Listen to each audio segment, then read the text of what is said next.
All right, welcome back to From Arbitration. No intro music again.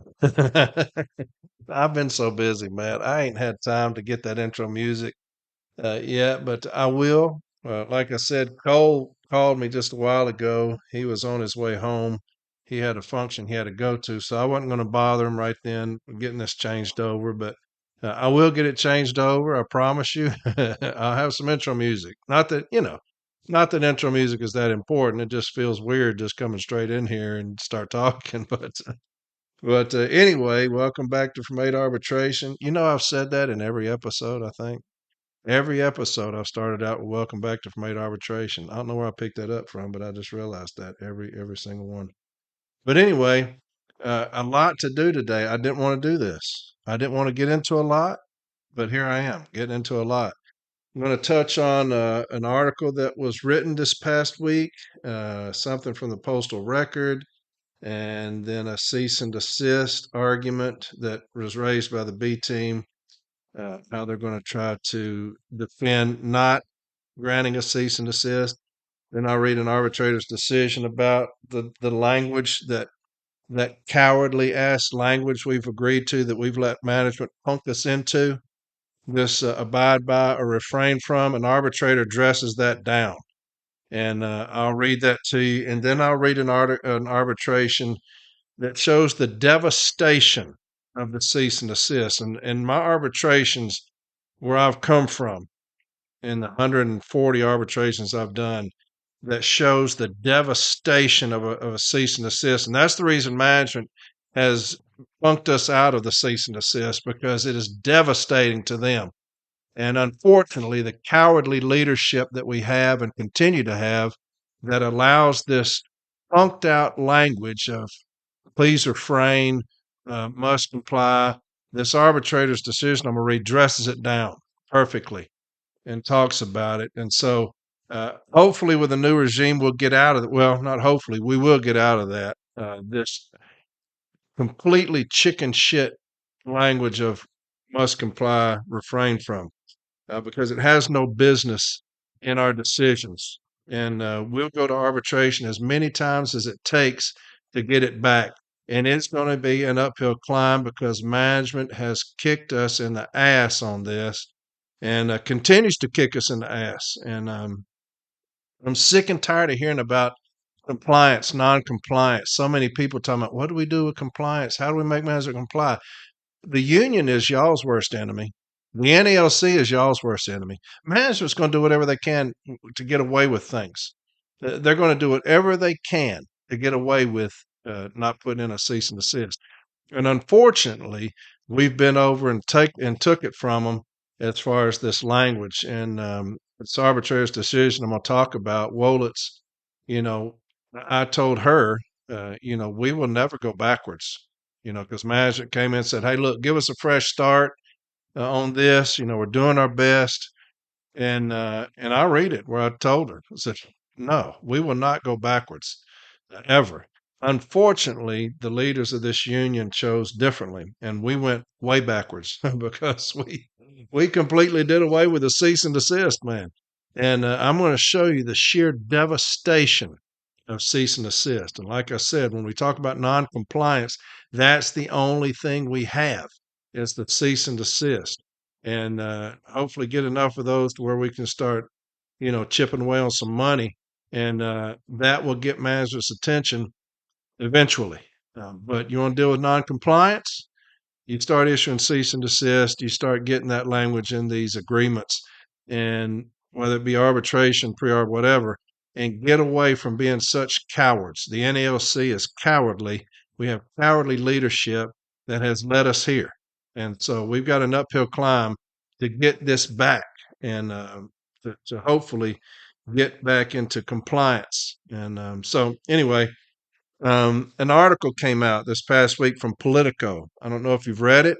Look it up and read it. This is the young lady that reached out to me, and we spent a couple of hours on the phone. I helped her out as much as I could. It is scorched earth on the Postal Service, this Politico article. And she sent me an email. She attached that article and told me thank you for my help.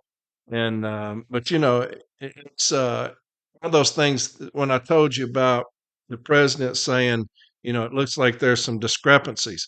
She's going full scorched earth on the postal service for falsifying this hip training. She went scorched earth, and here's my president crawling in on his belly. It looks like some discrepancies. Cowardly as fuck. It made me sick to my stomach to see my president crawling in like that, almost hesitant to. It looks like there was some discrepancy. Good God, man, get a set and fucking fight, fight for us. My God, I'm sick of talking about this.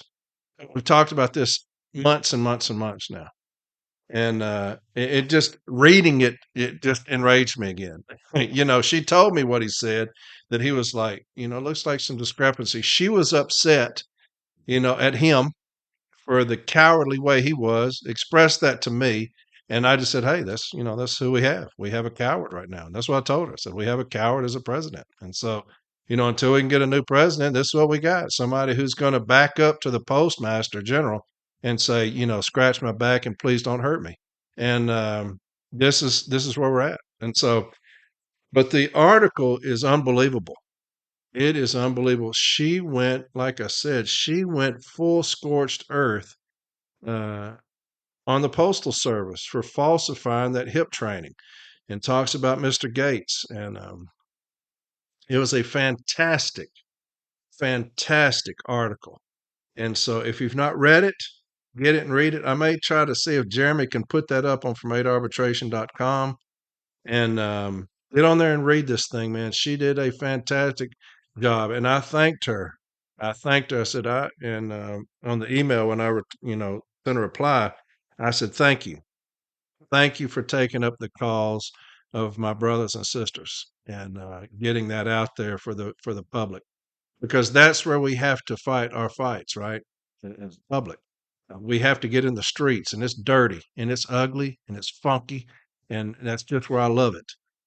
I want to be in the motherfucking streets, man, getting fucking muddy and bloody and shit, and that's unfortunately not where our union leadership is at. But when something like this happens, you got to get in the fucking streets, man. And unfortunately, we did not. But she did. She did it for us, and it is a fantastically, beautifully written article. It's in Politico. Okay, so y'all get it and read it. Also, browsing through the postal records, I like to read the postal records because I'm silly like that. I love to read arbitration decisions because something's wrong with me. And I love reading, period. I read books, I read everything that I can. I love to read. But reading through the postal record, come across the March 2023 postal record about Article 25. There are some problems with that, National. There's some problems with your Article 25 thing on the postal record. Let's get in there and fix that, okay? We've got some issues. It's not right. And so get in there and fix that. And let's do better about getting that stuff out to our people. Make sure that the stuff is accurate, okay? Because it's not. And let's do some kind of redaction or whatever we have to do on that March 2023 postal record concerning the Article 25. All right. So let's get in there. Let's do a good job. I know y'all listen to me. So get whoever's involved to get in there and correct that. Okay. And let's quit doing that. Let's quit putting out faulty shit. I understand y'all are getting ready for your private Christmas party up there, but damn it, let's take care of our people first. All right. And so anyway, I'm going to read this cease and desist thing to you. And then I'm going to do this emergency placement. I am going to do that, read that decision to you, let you listen to my closing argument, and then I'll read the decision again and let you see where the arbitrator, what he hung his hat on. And JB did that, and I'll talk about it more here in a second. But anyway, there's this person sent me this, and it's a B team decision, how management is trying to persuade the arbitrator against a cease and desist, that the cease and desist is not contractual.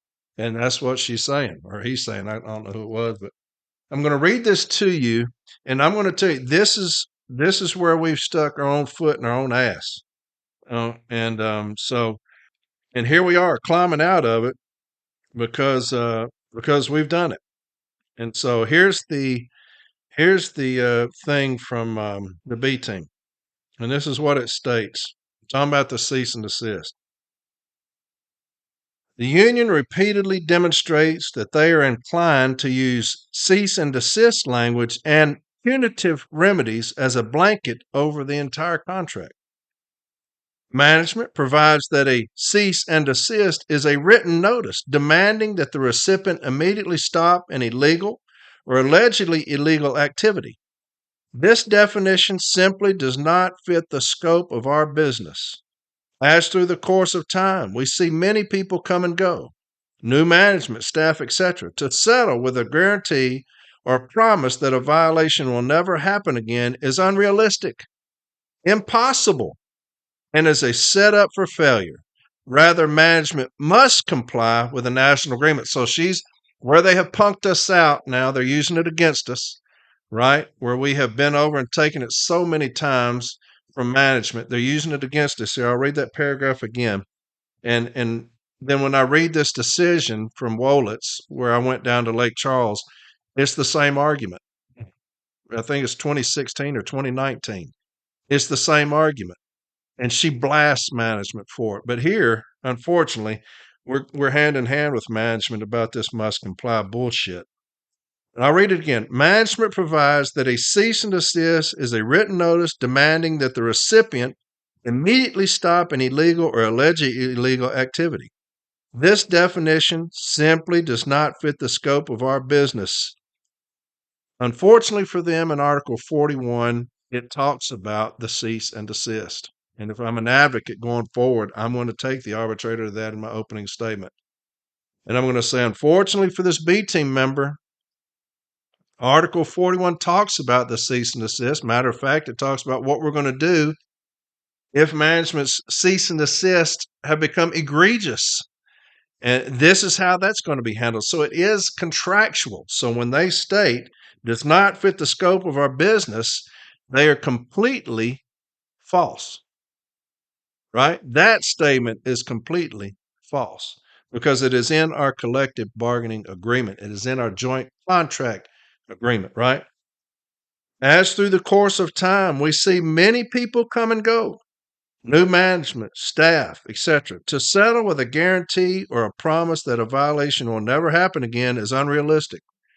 So they're telling you it'd be no difference than if you come in here and you tell me that I need to be regular in attendance, and I say, hey, look, I want to be regular in attendance, but to expect me, Corey, to be regular in attendance is unrealistic. And that's exactly how I would tell the arbitrator in arbitration. I would do it just like, because that's how fucking stupid that is. I would say, promise that a violation will never happen again is unrealistic. I'd say, Madam Arbitrator, Mr. Arbitrator, I feel the same way about them requiring me to be regular in attendance. I feel that same way. Requiring me to be regular in attendance is unrealistic. And they go on to say, impossible. I'd say that to the arbitrator. Me being regular in attendance is impossible. I just cannot be. I won't be, because things happen. And I'm not going to be at work regularly. And so it's unrealistic to expect me to do so. It's impossible for me to do so. That's how stupid management's argument is, to say that we can't train our people any better than to cease and desist or to stop violating the contract. We're imbeciles. We don't know any better. When they're trained, how they always put in training on us when they give us discipline. They were trained when they came in the door on these very things. Well, train your dumbass supervisors and managers when they first become supervisors and managers, when they're 204Bs, and say, hey, look here, this is the contract. You cannot violate it. You can't do it because it's an agreement between the parties. These are the things that we're going to do. We're going to hold the union accountable, the city letter carrier accountable for certain things. Therefore, we're held accountable to certain things. And that's how it should be done. But to say that we're all ignorant as fuck, that's what you're saying, management. Management comes and goes. So everybody that comes in here, they need to be retrained on the contract, or they need to be told, we must comply. Well, that should be done the day they walk in the fucking door. We must comply. And so to continue to tell them you must comply is asinine. And unfortunately, the union has bought into that. That every time they violate something, we'll say the same stupid ass shit must comply. And whoever writes that is a dumb fuck from here on out. And that's how I feel because you're cutting the legs out from underneath the city letter carrier when you do that stupid ass, cowardly ass shit.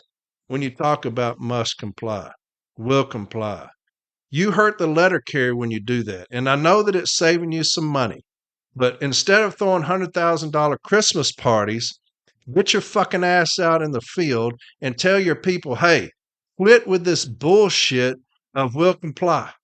Quit doing that shit. But you're too busy worried about stroking the PMG's ass up there at the Christmas party. Worry about us down here on the street that are suffering like hell. More than any time in the history of the city letter carriers besides the initial contract, we're suffering, man. We're suffering. We're understaffed, and I've said this many times. We're understaffed, we're overworked, and we're underpaid. And you continue to tell us we're picking an arbitrator in a couple of weeks. Motherfucker, you've been saying that for 3 fucking months. We're picking a fucking arbitrator. Get your fucking ass out of the Christmas party and go pick a fucking arbitrator and do something for the city letter carriers, man. It's so fucking dysfunctional up there right now. It's fucking pitiful. It is as dysfunctional as anything I've ever seen. And the carriers are fucking suffering down here. And you got this dumbass sitting there talking about it's not good business sense to say cease and desist. It's impossible. It's not reasonable. But hey, I don't blame them. We've allowed it to happen. I'll carry on. Didn't mean to do all that. That just came out, didn't it? We're going to talk about that Christmas party, man. Anyway, and maybe it's because I didn't get an invite. Maybe if I got invited, I wouldn't. Maybe it hurt my feelings that didn't get invited to the private Christmas party because the Christmas party for the NELC was not open to you. It's private. But you know who was there? The fucking Postmaster General. Was at our Christmas party, but you couldn't go because the motherfucker was private. Y'all heard some shit like that? God dang. Now, here's a guy that is fucking us over as far as these hubs that they're making, saying that they're going to save all this money in transportation. And you know who's going to be paying out the ass in transportation? The city letter carrier is going to be paying out the ass for transportation. But some of them have added on an hour drive to these motherfuckers. And you got him sipping on our punch up there, eating our hors d'oeuvres at our fucking Christmas function, and this motherfucker's fucking your carriers over down here in the fucking streets, man. God, this would be a great place for a fucking union, man. This would be a great place for a union, brother. I'm telling you. The carriers are getting kicked in the ass right now. And we're up there hobnobbing with the PMG, man. Here, sit down and have some of this wine, some of this cognac, and have some of these hors d'oeuvres and all that. Oh, shit. I wasn't even gonna do this. Anyway, where am I? And y'all may not care. Y'all may not, hey, it's private Christmas party, what the fuck ever, but we're hurting down here on the fucking streets, man. That shit is in disarray. And they're oblivious at that fucking level. I mean fucking oblivious to our plight down here. Mercy me. Anyway, and it goes, and as a setup for failure. So them abiding by the contract, us telling them to cease and desist, to quit violating the contract is a setup for failure. Now, all of these arguments were made in this Lake Charles decision I'm going to read to you. All of these same arguments were made. Rather, management must comply with the national agreement. Well, I imagine when the party sat down and wrote this thing all those years ago, they probably understood or had the understanding that management must comply with it. What do you think? I imagine that you didn't have to tell them that this joint contract administration manual must be complied with. I don't know that it needs to be written on every fucking decision, but for some reason, somebody for the NELC has sent down a directive to no longer give a cease and desist because the Postal Service has demanded that. The Postal Service has demanded that they do that. And that's where we are. That's where we are. And now here they are, throwing it in our face. She goes on, the union must work with management in good faith to correct the root cause of contractual violations by educating those who have violated. How about that one? I'll read that again. The union must work with management in good faith to correct the root cause of contractual violations by educating those who have violated. Okay. Management at step B asserts that the inclusion of cease and desist language is nothing more than a ploy to affect future grievances rather than to resolve the issue in any current grievance. This fact is evidenced in this instant case file as the grievant union steward has counted and referenced them on all pages 2, 3 of his contentions. Management provides that any remedy, both requested and awarded, should be reasonably related to the economic harm to the employee and must be consistent with the terms of the national agreement. This is a contract case, and the union's burden to prove a violation occurred. The union has failed to establish management has violated Articles 5, 15, 17, 19, 41 when they gave instructions. Okay, so there you have it. That's management's new position on the cease and desist. Of course, it's an old one. It's one that, like I said, I dealt with that in Lake Charles, and I'll read that to you here in just a second. But here's the arbitrator's decision. I'm gonna read it for you, and he's talking about he's addressing that language. Okay, the language of the will comply or refrain from is how he puts it, and so it's rather lengthy, but I'm going to read it all. Okay, and because it quite frankly, he just spells it out. He says it clearly. Number 2, and this is on page 9 of his decision. And let me see if it's got a C number yet, so y'all can. It's C36376. 36376.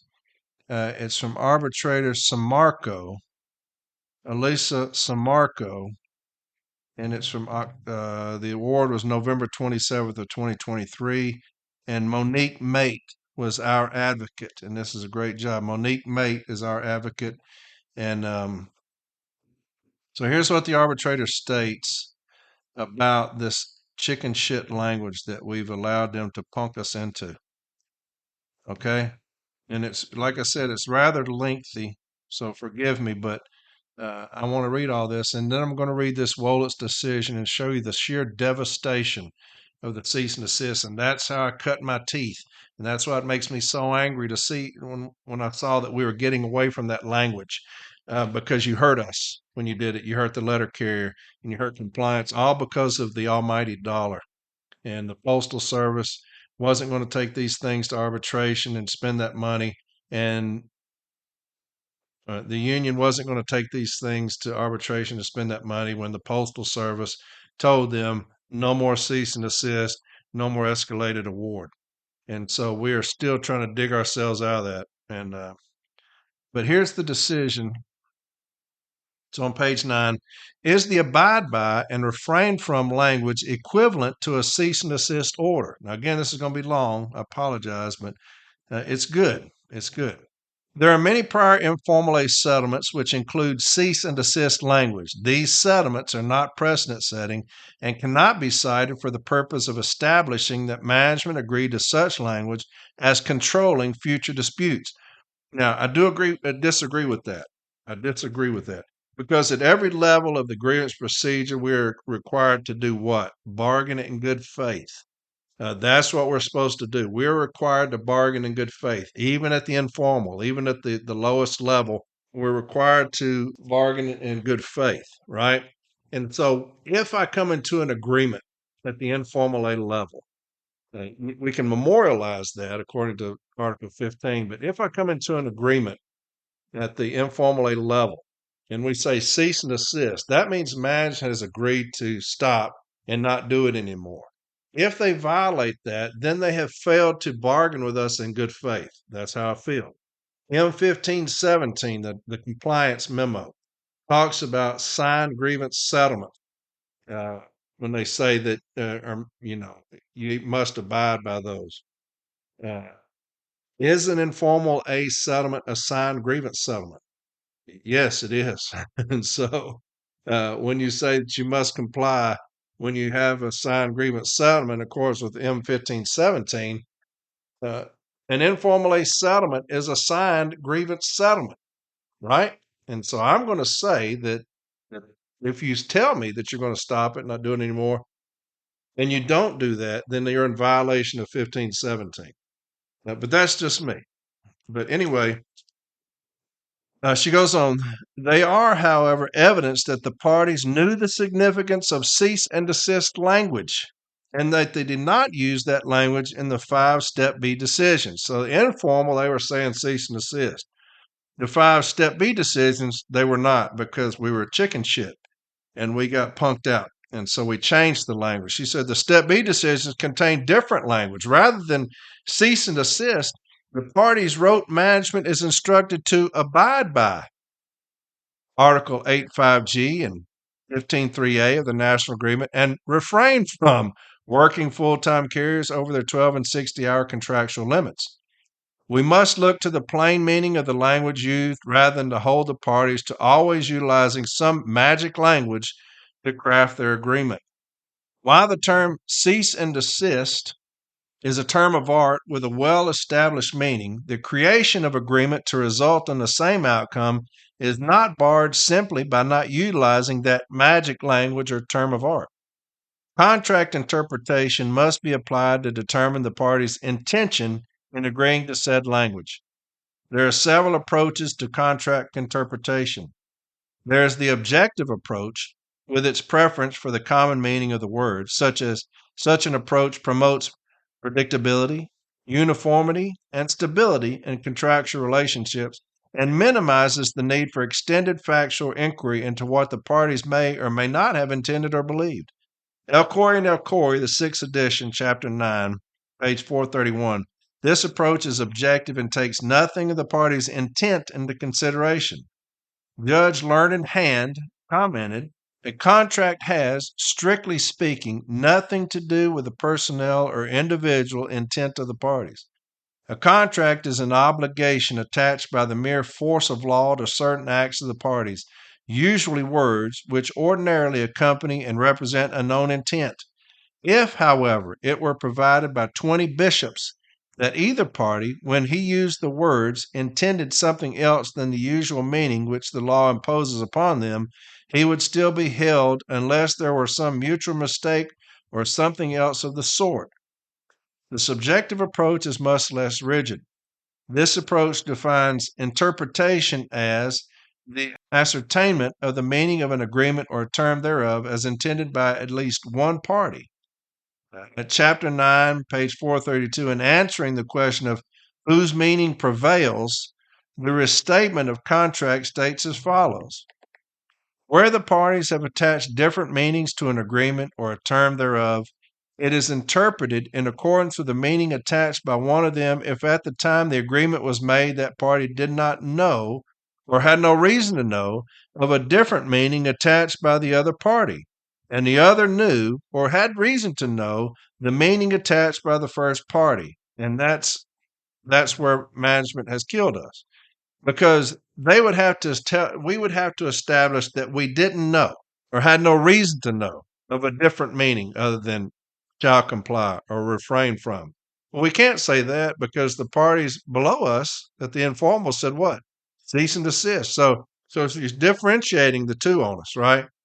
When it says, in accordance with the meaning attached by one of them, if at the time the agreement was made, that party did not know or had no reason to know of indifferent meaning attached by the other.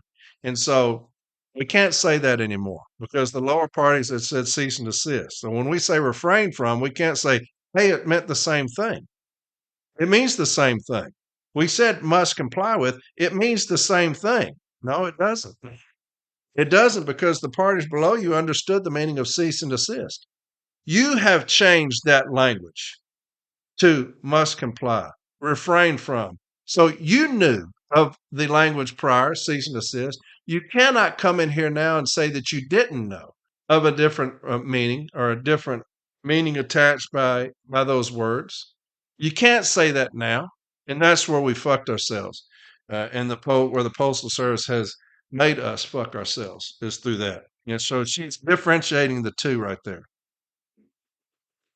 As such, the starting point in contract interpretation is always the words themselves. Interpretation comes into play only if the terms are ambiguous and susceptible to more than one meaning.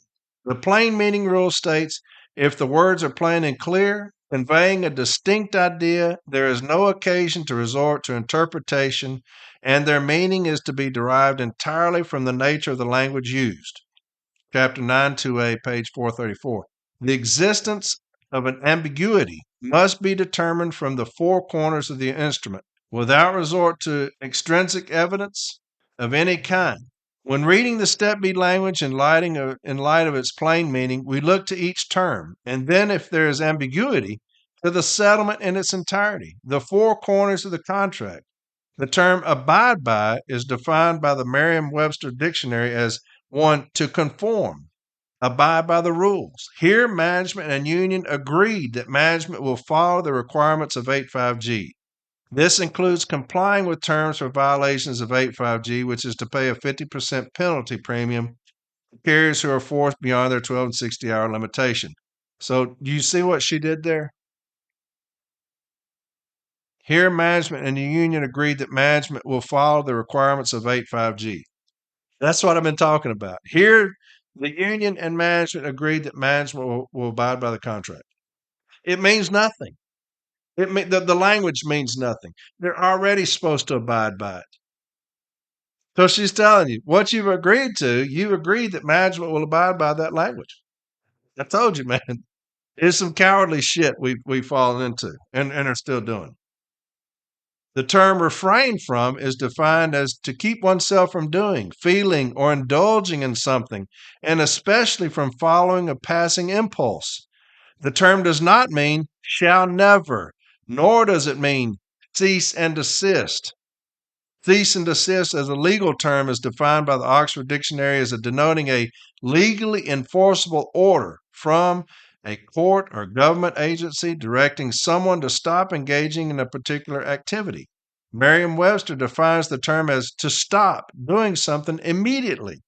The term cease and desist has a specific definition and consequence of which both parties are well aware. She got us.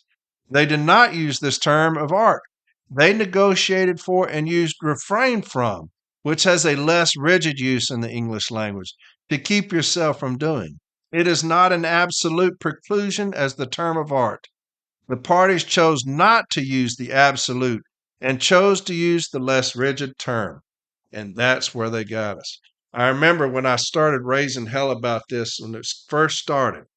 And what did they tell me? It means the same thing. And I kept saying, if it meant the same damn thing, then go back to using cease and desist. If it means the same thing, why did we change it? And that's what they kept trying to sell me. Hey, Corey, it means the same thing. Refrain from, must comply. It means the same thing. No, you stupid fuck. It doesn't. If it did, then the Postal Service would not have told us not to use it, or they're not going to use it. If it meant the same thing, the Postal Service wouldn't have come in and told you to your face, we're no longer going to use cease and desist, if it meant the same thing. But they told us that, and we backed the fuck up because we're a cowardly union, and we're run by cowards. We're not run by warriors. We're not run by thumpers, hellraisers. We're run by cowards that are led around, with the carrot in front of the donkey, how it just leads them around. We're led around by money. They're just dangling money in front of us. That's what the Postal Service did. Hey, we're going to lead you away from your carriers. We're going to lead you away from your carriers with this money. Okay? And so, fuck the carriers. We're going to lead you away with this money because what we're going to do is we're going to make you go to arbitration to get these cease and desists. And we said, no, fuck the carrier. That's what we said. We said, okay, hey, don't do that. Fuck the carrier. Let's save some money. Will comply, shall comply, must comply, refrain from, and then we'll try to sell it to people that it means the same damn thing. Well, here she's sticking it in our ass here. When one uses refrain from, one thinks of a self-imposed limitation on future conduct. Clearly, the parties did not agree to the consequence of a cease and desist when they entered into the Step B decisions. However, they did agree to at least try not to work full-time carriers beyond the 12 and 60 limitations. The question becomes whether management failed to use any restraint in their continued violations of 85G as such to violate the terms of the settlement agreement. The union presented no evidence as to management's intent for their violations of 85G. Likewise, management presented no evidence explaining their actions. Instead, they rest on their argument that continued 85G violations are not a basis for a new and separate remedy from the exclusive remedy set forth in the Snow decision. This arbitrator agrees that the issues are related, but that the exclusive remedy does not address the issues of repeated violations of a settlement agreement wherein the management agreed to try. The facts are undisputed that management did violate Article 85G after the agreement at Step B. The record is devoid of any explanation for the management's continued violations to show that they made any effort not to work full-time carriers beyond their 12 and 60 limitations. Therefore, management violated Article 515.3 and M1517. It is the union's burden to show that management violated the settlement agreement. It is stipulated that they violated 85G. Thereafter, they abided by 85G and paid the 50% penalty. Did management then refrain from working full-time carriers in excess of the 12 and 60 limitations? The evidence shows that auxiliary help was available when the carriers were worked beyond 12 and 60. There is evidence that management had noticed that the carriers were going to exceed their 12 and 60 limitations and that management did not call them back to the office. As such, based on the evidence presented, management violated the Step B settlements and thus Article 15.3a by failing to refrain from working full-time carriers beyond the 12 and 60 limitations. What is the appropriate remedy? It is well known that the USPS has had a workforce crisis since the COVID pandemic of 2020. This decision cannot be made without recognizing the problem facing the USPS on a national level. This arbitrator has addressed at least 4 grievances based on Article 8 violations resulting from post-2020 staffing problems. While this arbitrator is aware of the challenge facing the letter carriers working beyond their 12 and 60 limitations, she is also cognizant of management's challenges in ensuring delivery of the mail and continued operations of the service. In difficult times, this dance becomes a difficult one, balancing employee contractual and human rights against management's rights like dancers' pirouettes. This case must balance the settlement agreement and the violation and the harm against the remedy. There are 2 main considerations when approaching remedies in an arbitration. First, does the arbitrator have the power to award a specific remedy? Second, if the arbitrator has the power to do so, is the remedy warranted in this case? And she goes on to cite several cases, but most importantly, she's going to talk about, remember I had the episode about arbitrator Roberts Kingsport and then how that management attempted to vacate that decision and they lost that, and the federal court in M1967 issued that award. And I went over it at length in an episode, talking about the huge win for us. She addresses that. She said, however, most recently, arbitrator Roberts, August 30th, 2019, awarded punitive damages payable both to the NELC carrier agreement and to the union. The decision was appealed to the U.S. District Court for the District of Columbia, which upheld its decision on July 26 of 2021. United States Postal Service versus National Association of Letter Carriers. Honorable Judge Tanya Chutkan first addressed whether the USPS was shielded from punitive damages by the doctrine of sovereign immunity. And second, the issue of whether arbitrator Roberts exceeded his authority by awarding a remedy that was not expressly defined by the collective bargaining agreement. Judge Chutkan examined the authority of the arbitrator to award a remedy not specifically authorized by the national agreement. She reviewed both arbitration awards and case law. Her ruling on the authority of the arbitrator under the USPS NELC national agreement and applying it to arbitrator Roberts' decision considered the Supreme Court and D.C. Circuit opinions, which have held that arbitrators may look beyond the explicit text of the agreement in fashioning an appropriate remedy. The national agreement, being silent on remedy, provides the authority to so craft one that fits the circumstances. Thus, the remedy requested is within the authority of this arbitrator to consider. She goes on to talk about escalated awards. As arbitrator Robertson considered the remedy for violation of a cease and desist order, stating, in fact, the employer even mentioned in their opening statement that the union has already been issued and been awarded 2 cease and desist in the file and the grievance we're hearing today. Simply ignoring such an order is clearly willful and malicious and clearly represents bad faith bargaining. Punitive damages are only appropriate in situations where the conduct of the party is so egregious as to be shocking and abhorrent. In looking at the facts, there does not seem to be such conduct here. An enhanced remedy, likewise, applies where there have been a clear agreement for certain conduct and on more than one occasion.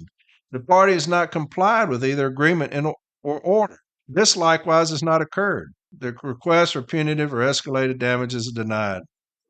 The Step B decisions do not include the term of art cease and desist with known and understood consequences.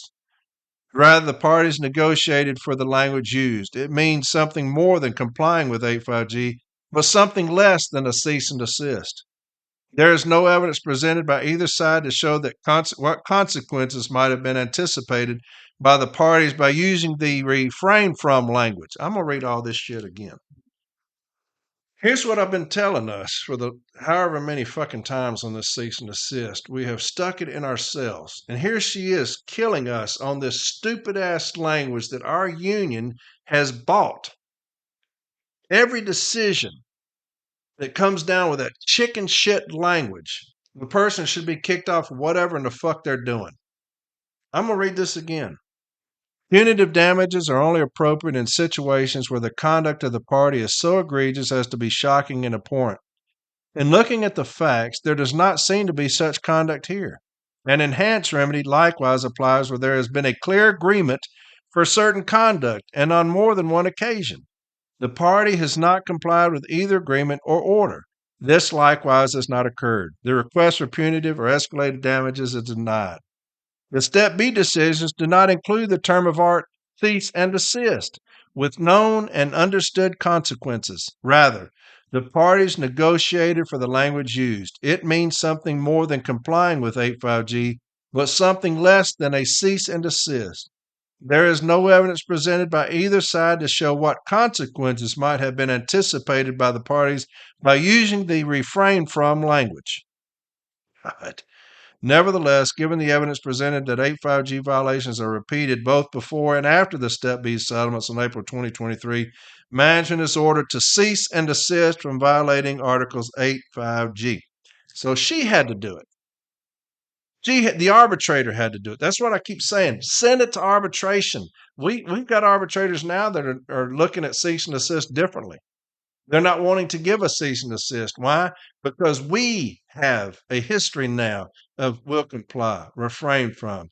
We have gone backwards, and now we're having to dig ourselves out of this hole. Here, the arbitrator said management is ordered to cease and desist. So she acknowledges that the union and the Postal Service have come into agreement that management didn't have to cease and desist. It's something less rigid. So she's not going to order an escalated remedy because of this less rigid language that we have agreed to. So we have fucked the carriers out of an escalated remedy because of our cowardice and because of we have been kicked in the ass so many times by management over this language that we refuse to include it in any of our settlements. And here is Exhibit A as to how we have fucked our carriers over. This arbitrator says you chose not to use cease and desist. You chose to come into a separate agreement on whatever the language is going to be, something that doesn't mean cease and desist, something less rigid. And since you did that, I'm not going to award these carriers this escalated monetary award. The carriers that are having to go do all this work past 12 and 60, I'm not going to give that to them because the union has come into an agreement with management stating that they're not going to cease and desist. This is what I've been saying for far too many times. This is what I've been preaching far too long about the cowardice of our union, the cowardice of our leader who crawls around on his fucking belly asking for handouts from the postmaster general. Uh, Fucking pathetic, man. And here's our carriers, our brothers and sisters, getting hurt by that. The arbitrator had to say it. I'm going to issue a cease and desist. I'm going to issue that language because the union won't do it. I'm going to do it. And so I'm going to read this Wallet's decision, and I'm going to show you the devastation of the cease and desist. Okay.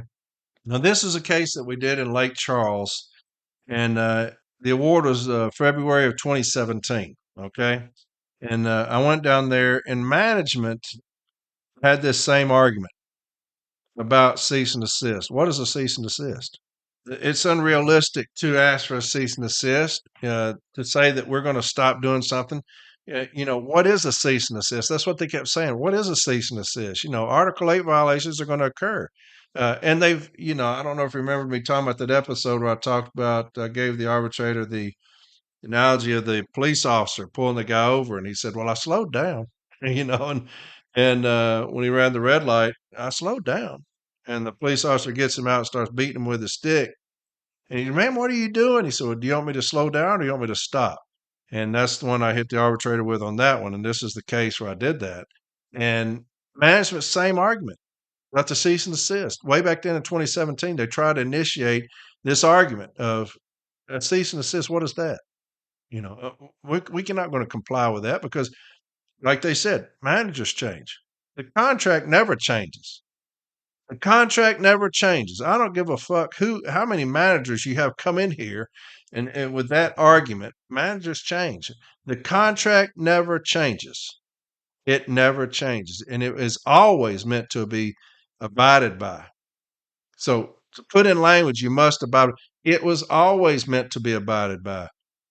It was written to be abided by. So when management comes in with that stupid ass argument, managers come and go. The contract never changes. Okay. But here's the decision, and it's C32792, and it's going to show you the devastation of the cease and desist.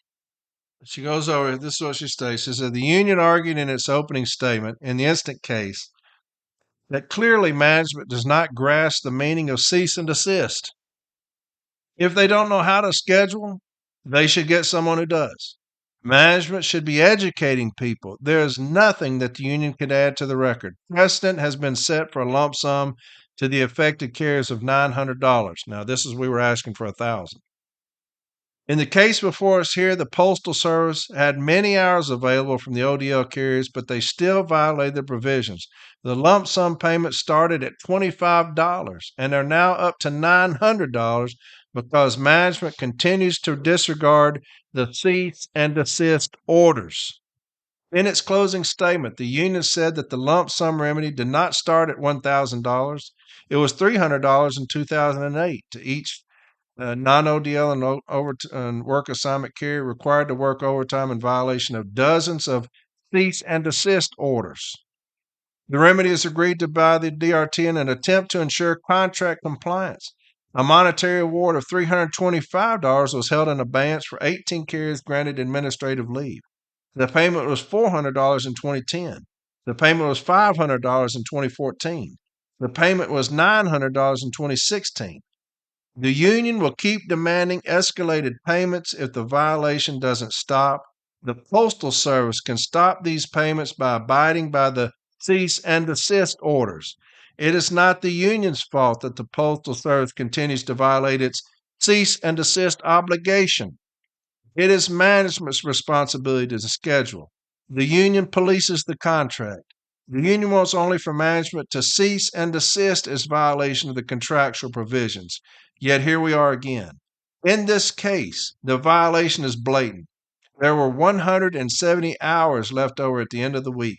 The carriers on the overtime desire list are supposed to work 12 hours. The lump sum remedy is now $900. The union will not go backwards. This violation is blatant. The arbitrator should grant the union's requested remedy in its entirety.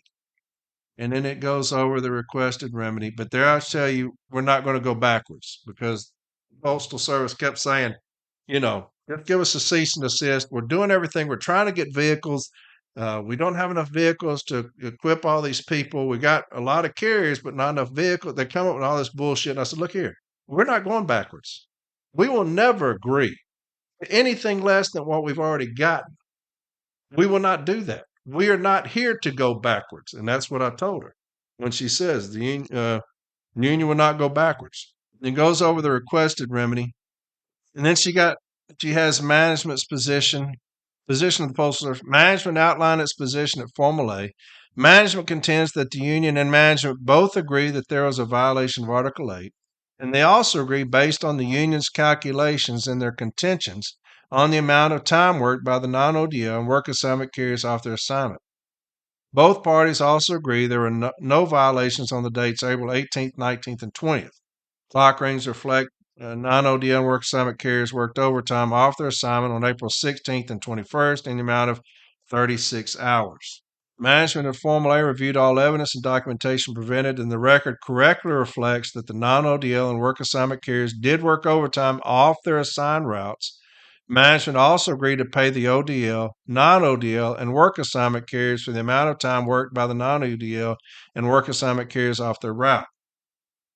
Management agreed to pay OTDL carriers at the overtime rate as outlined in the national agreement for the time they were available to work.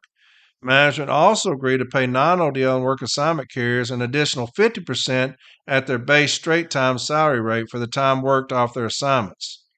Management contends that the union refused this offer because management did not agree with the additional punitive remedy requested by the union in the amount of $1,000 for each city carrier in the Lake Charles main office, which would equal $36,000. $1,000 per carrier for 36 carriers, included CCAs. Management contends that additional remedy of $1,000 per carrier is punitive, unwarranted, and unjustified, as the union has failed to provide evidence to support the request of the punitive remedies. Additionally, the union has failed to prove that management blatantly or purposefully violated the contract or that the management's actions were egregious or deliberate.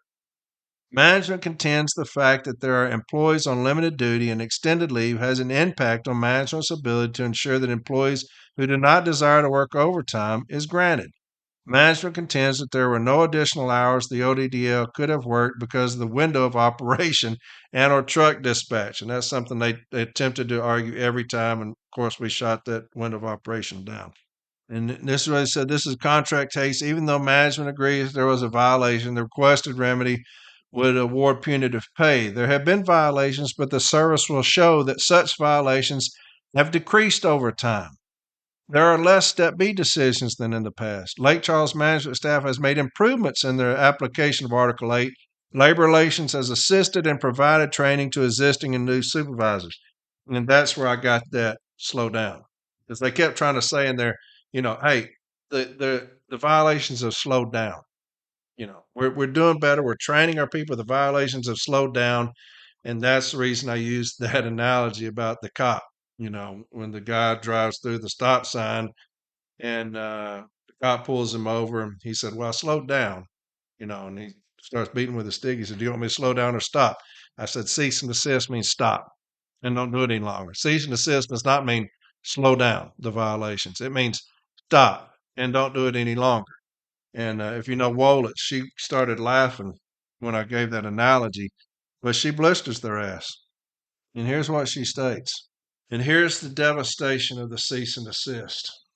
Taking full account of the history in Lake Charles of Article 8 violations, DRT cease and desist decisions, pre-arbitration decisions, and arbitration decisions discussed above, and the cease and desist orders issued by DRT teams, settlement agreements, and arbitrators, we find the continued violation of the clear provisions of Article 8, Section 5 by Lake Charles Management egregious, knowing, deliberate, and inexplicable. The decisions by DRT teams, pre-arbitration settlements, negotiators, and arbitrators are made to be read, studied, understood, and complied with. Yet, in the case before us, Lake Charles Management has once again acted as though those decisions had never been rendered. This is a shocking violation, not only of Article 8 and Article 15, but of management's clear responsibilities under the national agreement in this case. Management acknowledges the clear violations yet seems to shrug it off. Management's position seems to be that its responsibility is to get the mail delivered safely, which surely is correct, and not to pay serious attention to contractual constraints on scheduling. Management is willing to pay the make whole penalties attached to proceeding this way, but not any penalties for repeated contractual violations, violations of cease and desist orders, and violations of the rights of the letter carriers under the national agreement. In doing so, management violates its responsibilities to live up to the bargains it makes in collective bargaining, and violates its obligations to the workers under the national agreement. It weakens the foundation and meaning of a collective bargaining relationship with mutual rights and responsibilities, among the most important of which is living up to its commitments and respecting its agreements, settlements, and arbitrations awards. We are not comfortable with ordering compensatory payments to workers of $1,000 each for management continued violation of the same provisions, and of all the agreements to cease and desist this violation. However, it is management has the power to prevent such an award. Management can prevent such an award simply by living up to its responsibilities under the collective bargaining agreement. All it has to do is prioritize scheduling according to the requirements of Article 8.5, regardless of any difficulty or inconvenience that might entail. That is a responsibility equal to the responsibility of getting mail delivered safely and timely. The union has few means with which to force management to adhere to its responsibilities to which it has repeatedly agreed. The union remedy is raising the cost of failing to comply to an amount that will be noticed, so that the failure to comply with Article 8.5 and Article 15 will cease. It is an amount that management cannot responsibly shrug off. It is the only weapon that the union has to enforce its rights under the collective bargaining agreement. Amounts from $300 to $900 have failed to get management's attention and compliance. Orders to cease and desist and warnings of escalated remedies have also failed to get management's attention and compliance. The $1,000 is not meant to be punitive, but to be compensatory and to achieve a cessation of the repeated failure to comply. It is an extraordinary remedy for extraordinary circumstances, egregious, repeated violations of a clear provision, and repeated cease and desist agreements and orders. Management can put an end to escalated remedies by complying with its obligations under the national agreement. For these reasons, and because of the history of noncompliance in Lake Charles, we award the remedy sought by the union as follows. And she gave us that money. In this decision, and she talks about a previous decision. It'll be on page 12. She talks about a prior decision that she issued out of Lake Charles. And it's my favorite case that I use when I talk about noncompliance. But this is what she has a little snippet from it. This is what it says. In this award, we clearly explained our reasoning. We must find that the union has borne its burden of proof in this case. It is clear that this is not a new issue in Lake Charles, but that the Lake Charles installation has been violating Article 8.5G repeatedly over a long period of time and has been issued many Step B decisions, pre-arbitration settlements, and arbitration awards that begin with a directive to cease and desist these violations. Yet management does not seem to take these directives seriously. While management surely has operational responsibilities to timely process and deliver the mail, it also has operational responsibilities to abide by the clear language of the national agreement and to abide by Step B pre-arbitration settlements and arbitration awards. This responsibility is not voluntary, but mandatory.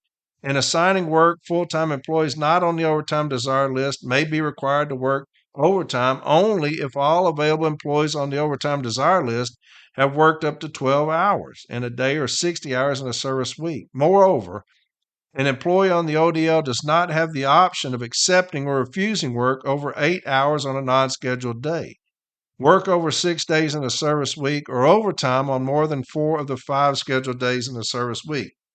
Instead, an employee on the ODL must be required to work up to 12 hours in a day and 60 hours in a week before management may require employees not on the ODL to work overtime. This language is clear. It provides contractual rights that adhere both to ODL employees and non-ODL employees. The ODL employees have the right to work the available overtime. Just as importantly, the non-ODL employees have the right not to work overtime hours not on their own route unless all ODL employees have worked 12 hours in a day or 60 hours in a service week. This means that when management assigns overtime work, it must pay attention first and foremost to meeting this requirement. It must meet this requirement even when it would like to do otherwise for convenience, for economic savings, or for any other reason.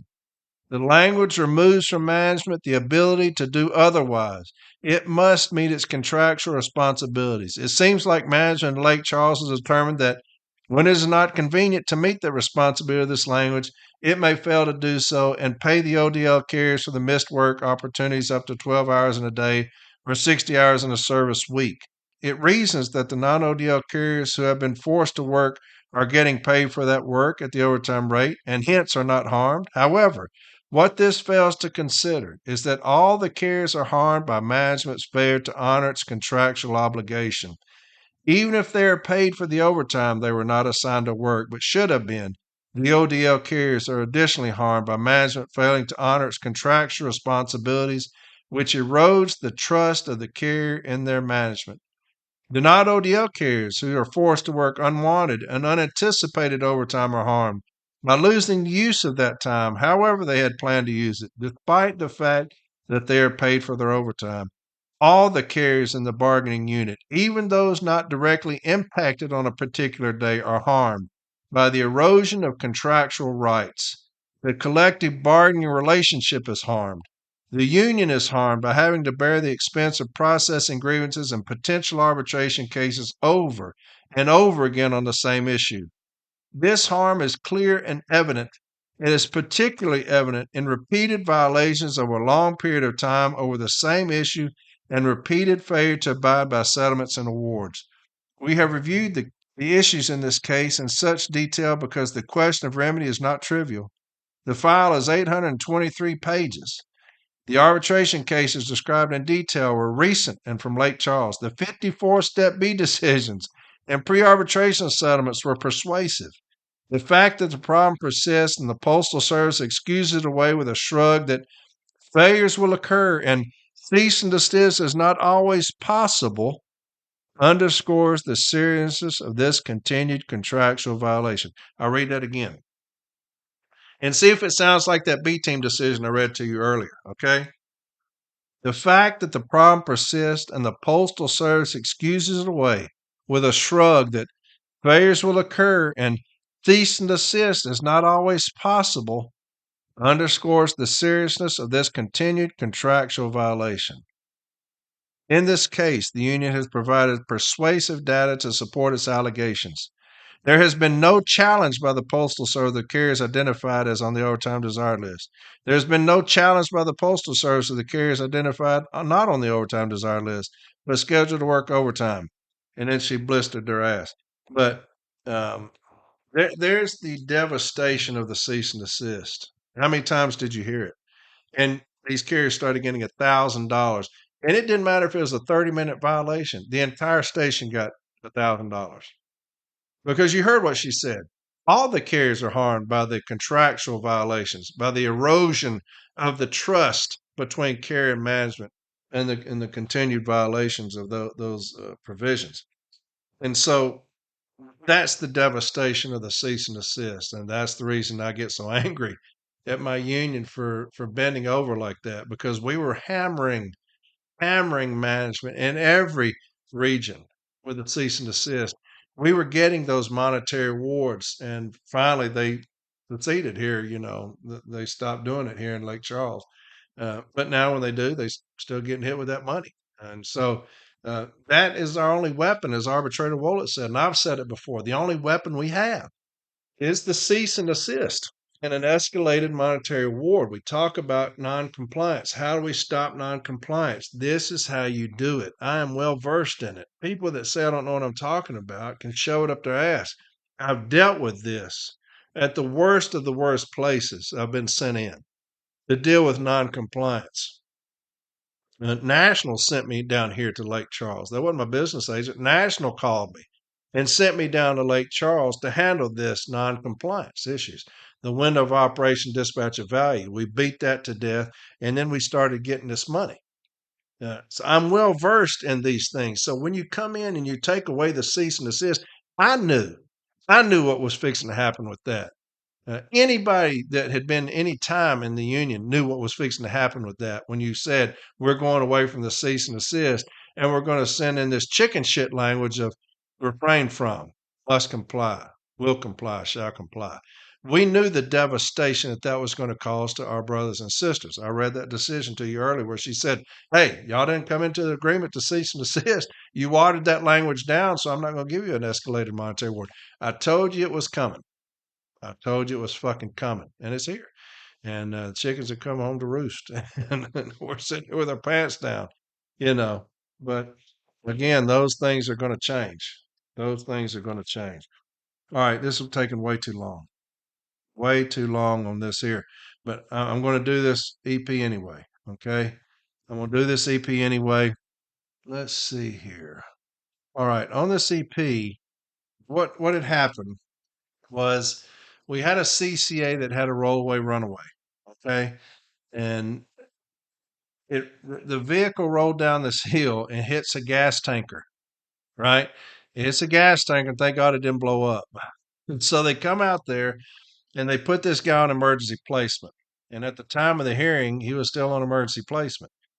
And so JB did the Formal A. And so, of course, with JB, he made every argument imaginable. And so in my closing, I'm reiterating his arguments, okay?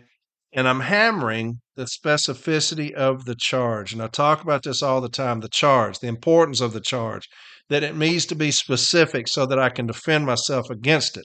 That's where I always look on EPs. Does it tell me what happened with any kind of specificity? And if it doesn't, we're going to address it. Well, this is me addressing. You'll hear me talk about it at length, and I continue to talk about it. So much so, and toward the end, I'm still talking about it because I want it to ring true to this arbitrator about the charge, how it's not specific. And I keep saying it and keep saying it and keep saying it. And I want the arbitrator to get sick of me saying it. Why? Because when he leaves, he's going to remember that. He's going to remember that. We talk about 41.3p. Anything JB can throw in there, he's throwing it in there. You talk about arrows in the quiver. This is the perfect case for that. And so the arbitrator, he grants us the award. He gives it to us. He sustains the grievance. And so I'll read the decision, the award. I'll play the closing, and then I'll come back and read the decision, the award again. That way you can see what he hung on to. Okay, but anyway, in the when you hear my closing, I start off by addressing management, saying there was a negative inference, and they're talking about I did not use the grievant, I did not use him as a witness, and that's a slippery slope. Uh, New advocates when you don't use the grievant because most arbitrators want to hear that they want to hear the grievant, they want to hear from them. So you have to weigh that. It is definitely not a negative inference because at no time does the grievant have to prove his innocence. Management has to prove his guilt. That is their burden. And so if management ever talks about a negative inference, that's what we say. Can be no negative inference. He doesn't have to testify. She doesn't have to testify against herself. It is not our obligation to prove innocence. It is management's obligation to prove guilt. I did not use this grievance because it was an EP, first off. There was not an investigation. And I was not going to give them carte blanche to have him up there and them just dress him down with an investigation. I was not going to expose him to that. And so I did not use him. Some arbitrators, they definitely want to hear from the grievant. Arbitrator August, you knew going in there, she wanted to hear from that grievant. He could not sit beside you when you testified either. He had to go down there and sit in the seat, if you know what I'm talking about. And so you just have to weigh that. You got to weigh that. But in this case, I did not use the agreement, and they talk about negative inference. So you hear me addressing negative inference. And if you listen closely, you'll hear the arbitrator tell me he didn't have to testify. when I started talking about she talks about negative inference, what do they want him to say? And he said, you hear the arbitrator, he doesn't have to testify. He understands, it's not his burden. You don't have to prove innocence. They have to prove his guilt. And so you hear him talk about that, and then I go on and on and on. But anyway, here's his decision based off of that. And again, this is lengthy. Sorry. This case involves an issue of emergency placement. Regardless of circumstance or respective argument, the burden of proof falls on management to establish reason for their actions. While Article 3 management's rights provides the employer with the power to suspend, demote, discharge, or take other disciplinary action, the employer is limited in any decisions as restricted by other articles or sections of the agreement. And in this matter, that limitation is noted in Article 16.7. According to the agreement, no employee may be disciplined or discharged except for just cause. In my view, the just cause provision is ambiguous. However, its concept is well established in the field of labor arbitration. The employer cannot arbitrarily discipline or discharge any employee. The burden of proof is squarely on the employer to show the discipline imposed was supported with sound reasoning. Initial allegations must be proven clearly and convincingly through the preponderance of the evidence. And that same just cause language outlined in Article 16.1 carries forward to Article 16.7, the emergency placement provision, albeit less demanding. Nonetheless, the employer is required to show their emergency placement decision made on the facts of the case available at the time of their decision was reasonable. And in this case, my findings are based solely on the facts and circumstances available to the employer at that specific snapshot in time when the emergency placement took place. And with that in mind, each emergency placement rests on its own set of facts and circumstances, and each matter is decided on the unique evidence specific to the individual case. In my view, the employer in this case failed in meeting the threshold of the Article 16.7 just cause provision discussed above. Specifically, the employer failed in providing the grievant union any specific detail regarding the emergency placement. I find the union's procedural argument in that regard well-founded. While the second paragraph of that document addresses an accident and mentions the grievant failed to follow proper safety procedures, that same document lacks specificity. Paramount in my findings is the fact that the document does specifically state this rollaway accident remains under investigation at this time. Notable is the fact the emergency placement occurred on June 23rd, and the emergency placement document was issued on June 28th. Controlling in this matter is the fact that the entire case file lacks any documentation even suggesting there was any investigation conducted or any results thereof after that 28th June date. Significant is the fact this case file makes it obvious to me that management's investigation concluded prior to the issuance of the emergency placement document, yet the employer failed to make a specific charge whereby the grievant union would be able to mount a formidable defense of any sort. Failing to follow safety procedures encompasses a broad spectrum, and I understand that emergency placement allows the employer to suspend an employee from work based on information available in that snapshot in time. However, based on this case file, the employer had more specifics available to them than that should have been included in that emergency placement document. According to the employer's own opening statement in this case, management arrived on the scene of the accident, spoke with the driver, and began their accident investigation. The police also arrived on scene and conducted their own investigation. After management and the police completed their investigations, management notified him that he was being placed on emergency suspension and transported the employee back to the office, where he was promptly sent home upon his arrival back at the office. The third paragraph of management's formal Step A contentions concludes, the agreement was placed on emergency placement for just cause. Section 9 of the Handbook EL 814, paragraph 4, parking reads as follows, and according to management's positions at formal Step B, management notified the grievant of his placement after determining he failed to observe safety regulations which resulted in an at-fault accident.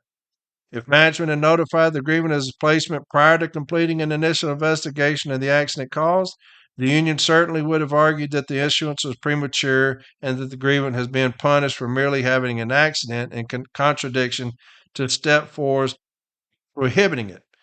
The union at Formal A states the union also contends that since management did not provide that information in a reasonable detail, that the agreement is harmed for his day in court because he does not have a reasonable opportunity to defend himself.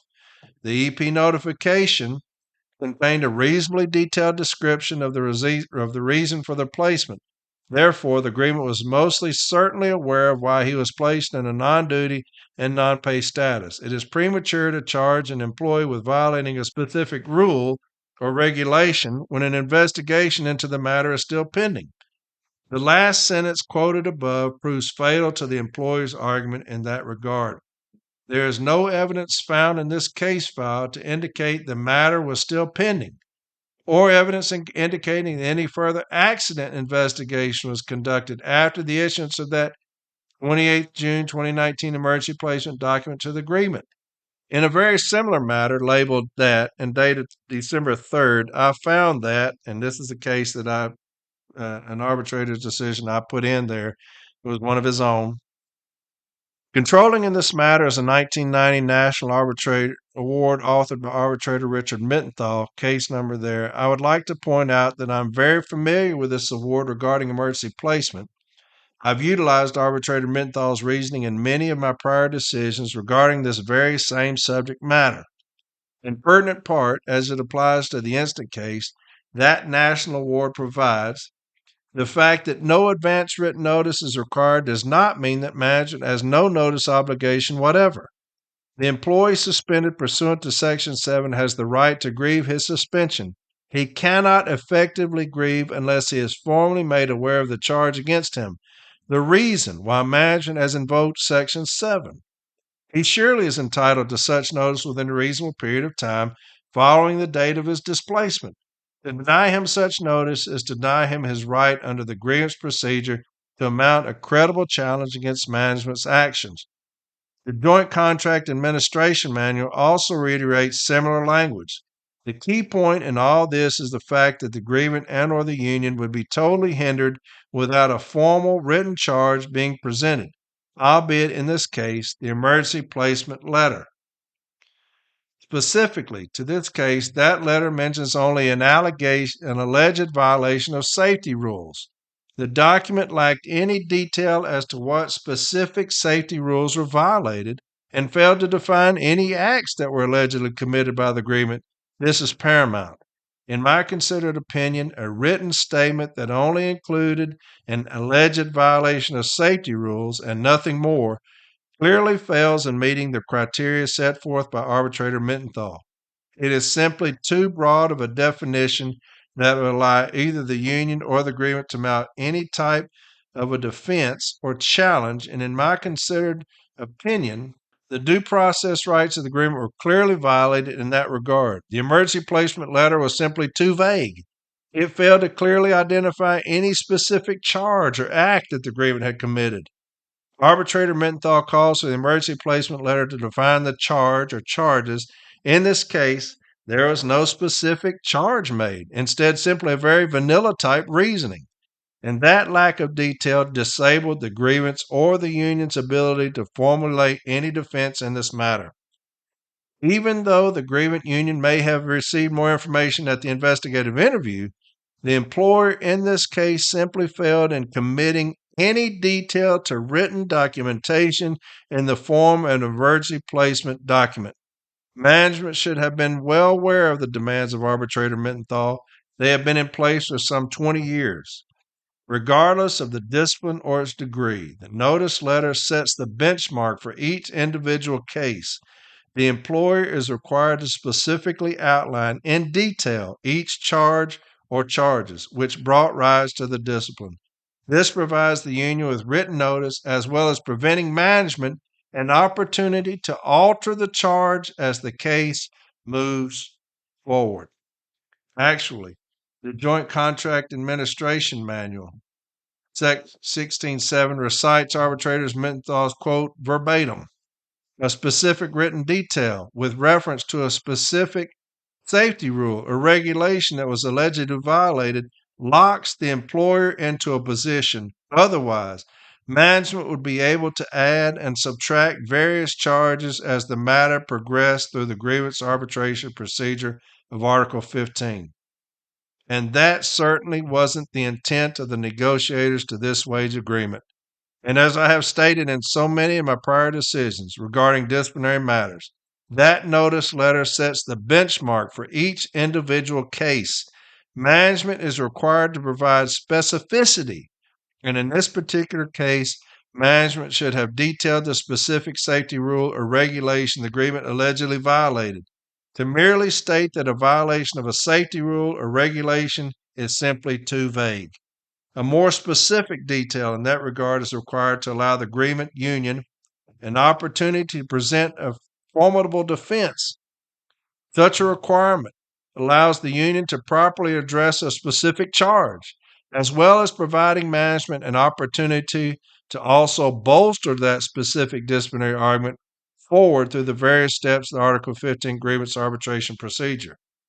The agreement union would be at a clear disadvantage in any attempt to defend an open-ended charge. This particular instance involves a vehicle accident. According to the record in this case, the alleged accident occurred on June 23rd. That date of the emergency placement letter was June 28th. And during that time, the employer should have provided the agreement with a detailed written explanation of the charge or charges that resulted in the emergency placement. Arbitrator Menthal requires the agreement be formally made aware of the charge against him. The contents of the emergency placement letter in this case simply failed to meet that requisite standard. Management's fatal flaw in this matter was the fact the case file failed to even suggest that any investigation occurred on or after the date of the accident. In fact, as mentioned above, the employer advocate even acknowledged in writing in her opening statement that the investigation concluded on June 23rd, the date of the accident, and there was no evidence to the contrary found in this record. For the above reasons, there is no doubt the agreement was denied his due process rights. Accordingly, the emergency placement action is hereby vacated, and the grievance shall be made whole for the period of time he was out on emergency placement. The grievance is sustained, and the union's requested remedy is hereby granted. Okay, so there you heard it. Again, I'm one of those. I'm a stickler on the charge. I am a stickler on the charge because I have won too many arbitrations where they talk about being specific on the charge. I've done episode after episode about specificity on the charge. People send me this one all the time. And the first thing I say is, what happened? It doesn't tell me anything. There's nothing written down as far as the charge, what happened, when it happened, where it happened. And so it's because of dealing with that so many times in arbitrations, and we have been very successful. And so I'm not going to read all that over again at the end of it. You heard what he was talking about. He hung his hat on specificity, the charge.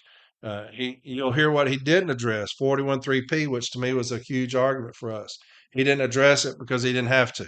He threw it out based on the specificity of the charge. But you'll hear me, I just go after that charge. I talk about it over and over and over again and get on management pretty good and get on them about 41.3p. Pretty funny when I talk about that. But anyway, again, roll away, run away. We get the charge. It's not specific. And the negative inferential here at the beginning, okay? And so I'll play this. I'm gonna come back on the other side and talk about a few other things, and then we'll let you go. Okay, so here it is, the closing argument on the emergency placement. Being specific on that charge, you got to tell us something. We got a plethora of things. You'll hear it. Okay, so here it is, closing argument on the EP. I'm gonna touch on just a few things that she said. She talked about negative inference because Mr. didn't testify. What would they have him say? He didn't have to testify. Come on. Please. He admitted he didn't set the parking brake. Am I going to ask him, did you set the parking brake? No, thank you. I mean, that was That was all he was going to testify to. So how is that a negative inference that he didn't testify? He admitted he didn't set a parking brake. Also, I think that Ms. is confused as to why we say we're going to have, there needs to be an investigation. First off, National Arbitrator Menthol said that an EP is disciplined, therefore it falls under the just cause principles, right? I mean, I don't think that anybody would say that that's not the case. The investigation must happen because, or so, what happens here doesn't happen. This gentleman was off the clock for 104 days. If you do a thorough investigation, then you can say, hey, look, after we investigated all this, we've determined that he doesn't need to be on EP. So then his EP may last for 1, 2, 3, 4 days. That's the reason it falls under just cause. It's because it's discipline. Yeah, you have to act immediately, but you still have to do these things. Exactly what happened to Mr. Roberts is why there should be an investigation. This man was without pay for 104 days. That's absurd. Why? If you're going to remove the man, you ask for removal on 7-3, hell, remove him. Let's get this thing going. But you waited 104 days to do anything. That's the reason. It falls under just cause. So that you do an investigation to determine, should he still be out or not? Should he be back? Did we make a mistake? Did our initial review, was it not determined through our investigation that he should still be out? That's what we're talking about. I think she's confused when she says, that we're saying there should be an investigation. Well, that contradicts itself. It doesn't. He has to be put off immediately. But you still have to do an investigation to determine whether he should still be on emergency placement. That's why. Not 104 days later decide, hell, we're going to remove this man. That's why we do that. I want to go through Mr. Lee's contentions and briefly, hopefully. On page 19, this is the most important thing, Arbitrator Roberts, and this is his very first contention. And this is why this is his very first contention. On page 19, it says, the union contends that management did not specify what rule the grievant allegedly violated. The union contends an emergency placement letter issued on 6/28 doesn't cite one single handbook, manual, or any contract provision that was violated by the grievant. The union contends management is obligated to provide a charge for the grievant so he may formally defend himself against said charge.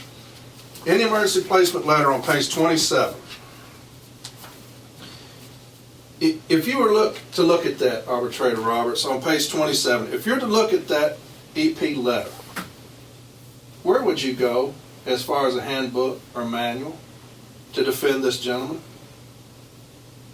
Mr. Leith has every handbook available to him as a formal Step A representative. He's got any handbook, manual, provision, he's got it available to him. Where would he go? Where would you go if you saw this? This action is taken based on the accident reported in the initial investigation which identified you failed to follow proper safety procedures. Where would you go for that? We've got EL 814, we've got OSHA handbooks, we've got a plethora of handbooks and manuals. Where would you go for that? That's what he's talking about. This is the charge. It's no different than the charge in court. So if you say in court, this gentleman is charged with assault. Now we've got a charge. That way management can come back later, like they did here at the formal Step A, and said he's been charged with aggravated assault. Well, now you've changed my charge on me. It's different now. There's no charge on here. There's no provision of any handbook or manual that talks about a safety procedure. I asked the supervisor. He couldn't tell you. I said, what'd he do? It doesn't say. That's kind of important to me.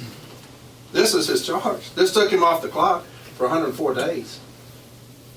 It removed this man from making a livelihood for 104 days. And the supervisor looks at this and says, I can't tell you why. Really? Then it talks down here under 16.7, He says, I failure to observe safety rules and regulations. What rule? All the rules? That's important. Why? Because I've got a 1769 in the case file that says failure to set the handbrake. Right? Then I have them saying failure to curb the wheels and set the handbrake. Matter of fact, I think in management's opening statement, she states, failure to follow safety rules and regulations of the grievance failed to curb the wheels and set the parking brake. Now we've changed. Then we have a request for action that talks about an entirely different matter.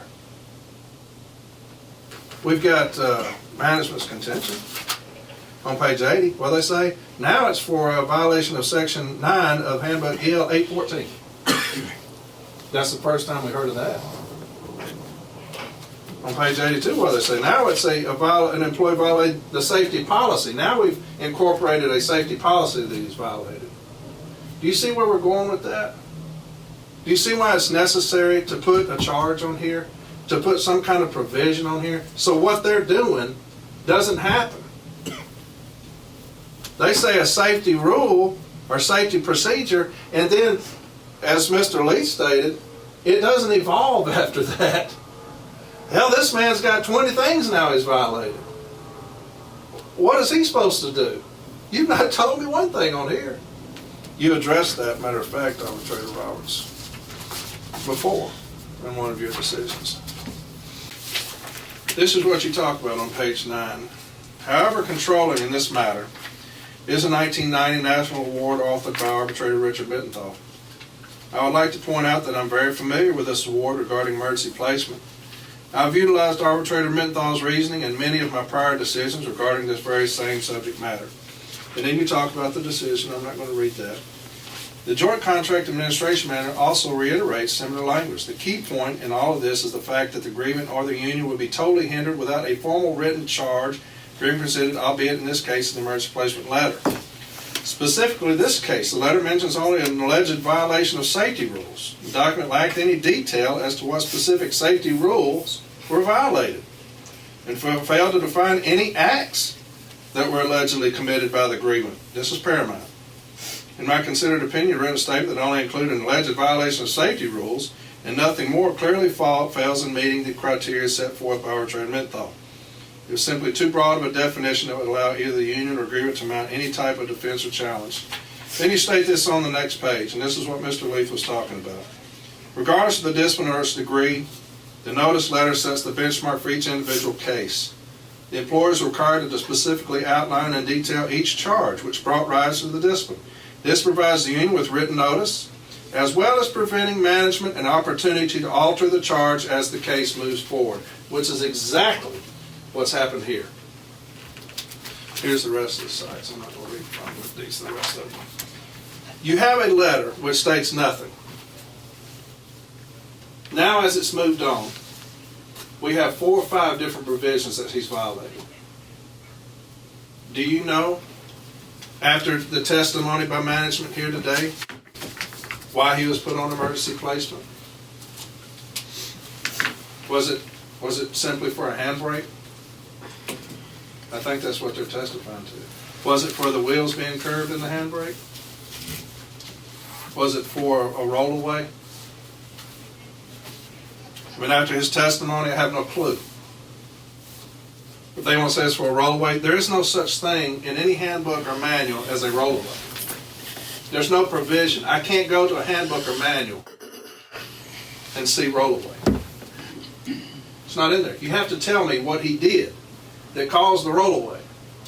Where is that at? What was part and parcel to why there was a rollaway? Then we've got something. You want to talk about the handbrake? You know what we're going to do? We're going to go investigate that. But you tell me. I don't know why you did it.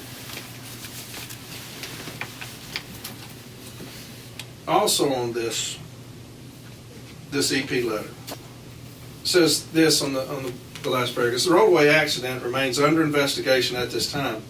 Until completion of all factors in the investigation, you will remain in a non-pay status. This was June 28th. that this was written. You will remain in the non-pay status until completion of all factors. And then July 3rd, he requests the removal action, which means he should have at least been paid 30 days. We've got a notice period. Should have at least been paid for that. But the union put in this resolution here. They didn't do anything until 9/20. This says this rollaway accident remains under investigation at this time until completion of all factors of the investigation. You remain in a non-pay status. 104 days later, he's still in a non-pay status. Your investigation was completed July 3rd. Why is he still out? If you're going to remove him, remove him. We'll deal with that. 104 days later? Also on page 19. Mr. Lee talks about, is the rule a reasonable rule? He says, not reasonable to place the grievant off to his status without pay until further notice for an alleged violation of a rule that was not specified to the grievant in the emergency placement letter. Then he goes to page 32. Here's management's problem with what they're talking about here today. Because I think at the end of it all, they said it was for failing to set his parking brake. That's what I'm going to gather from management's position, even though it's completely unclear, even after the supervisor's testimony, exactly why this man was put on emergency placement. I have an idea. But here's management's problem. It says on 5/30, this is on page 32, on 5/30, CC was cited on a 4584 for not curbing wheels and setting the emergency brake. CC was given an official discussion for the matter. Right? So I know that he wasn't put on emergency placement for failing to set the handbrake. It can't be that. Because they've already shown. He was cited for not curbing wheels and setting the handbrake, and he was given an official discussion. So it can't be. The emergency placement can't be for failing to set a handbrake, because you already showed us what you're going to do with that. Why is it different? Why is that different? Does anybody think that somebody got involved that probably shouldn't have and made this man put him on the block? Maybe district. I think that Mr. Parrish said that district feels this way about it. I think maybe that's probably what happened. It was probably taken out of his hands. I can't prove that. I'm just guessing. Because you've already shown me what you're going to do when somebody didn't have the handbrake set. You're going to give them official discussion. So if you go back out there and it happens again, it's logical that he would be told, hey, we told you this before, so let's have an investigative interview, because our next step is a letter of warning.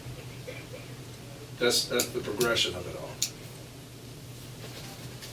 Then they're going to talk about the 1769. They always try to explain that away. When you say serious accident, no. Well, because if I put yes, it's $100,000 death or loss of limb. There's no such thing. There's no such thing. Because we challenged that in our contentions, and management did not say that at all. Because to me, if Mr. Lee challenges that 1769, which he did, it's on page 20. He challenges that. It's on page 19, I'm sorry. He challenges that. Says no, provide training, instruction. He challenges that 1769. Do they say, oh, we're sorry. But it's only for loss of life or limb, damage of $100,000. Bull.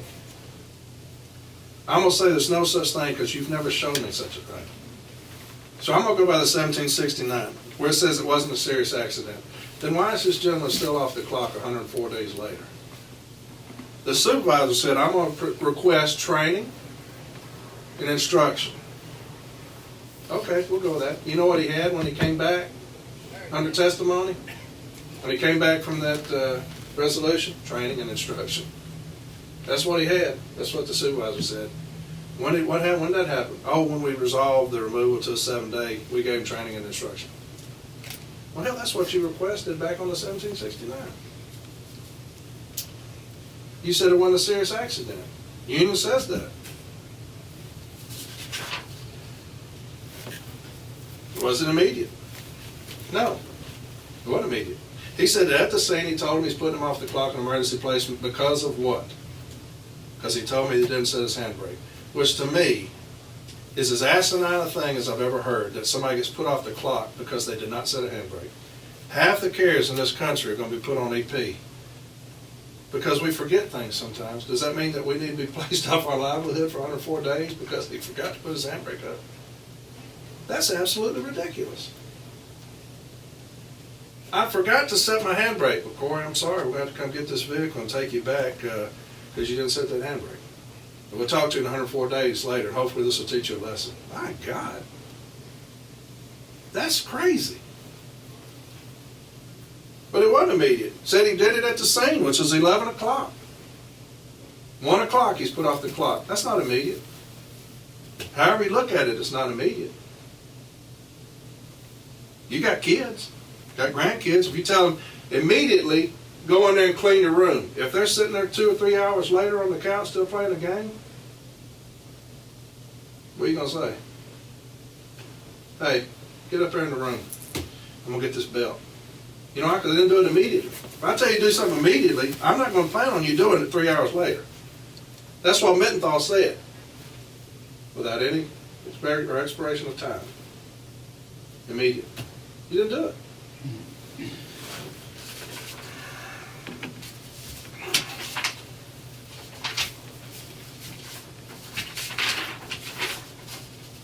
(41.3p) on page 20. This is one of the more important things. On 41.3p, you're supposed to notify the president immediately. Or, how's it worded? Not long after this. Notify the president of a gyro-related vehicle accident promptly. You'd figure at some time, when it says promptly, at some point in time he would have been notified. He was never notified. They never notified the president, even on a Sunday. You know why? Because like Mr. Lee testified, we need to be out there at the scene, especially on what management calls a rollaway. Because what did he say? I had problems with the brakes. I've been having problems with the brakes. When I'm going out there to the scene, what was going on here? They'll talk to me. I was having a problem with the brakes, and we need to get those brakes checked out. The key couldn't come out. Manager says, can't take the key out when it's done this. I can go do that myself. So you're saying that you can't take the key out if it's in park? You can on this one. Oh, well, that changes things. You're right, you can do that. You're saying the wheels weren't curved? Where was the vehicle parked when it did this? I see a map in here. We'll get to, where was the vehicle parked? When did it go off the road? Well, it looks to me like the wheels were curved because it immediately went off the road. I can prove things at the scene of an accident. I don't have to be a professional investigator to do that. I can look at a vehicle that I drive every day, and I can tell you if something's not right with that vehicle. That's why 41.3p is important here.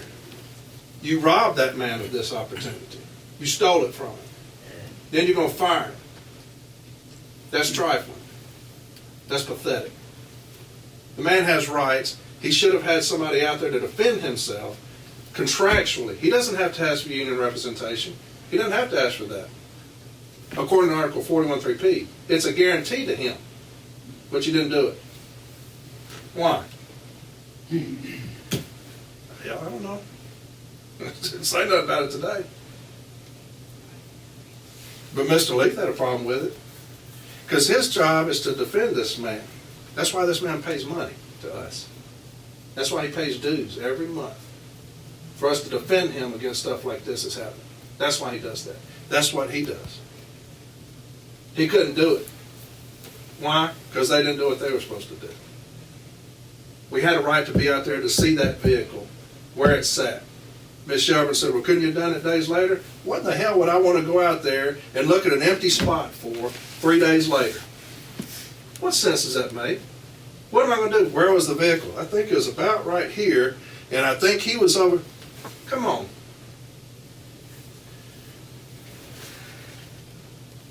Article 29. It applies to CCAs.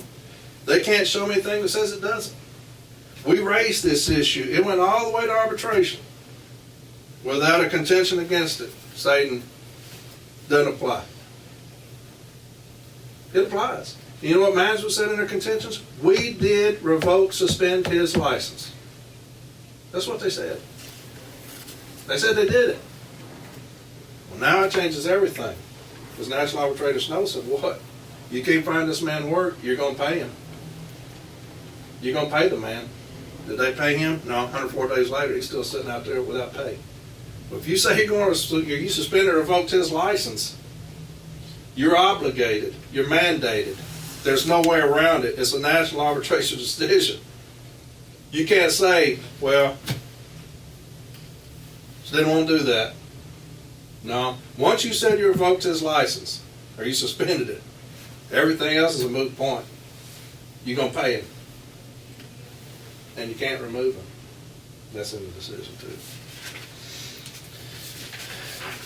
Then he talks about, Mr. Lee talks about this vehicle, that it wasn't repaired.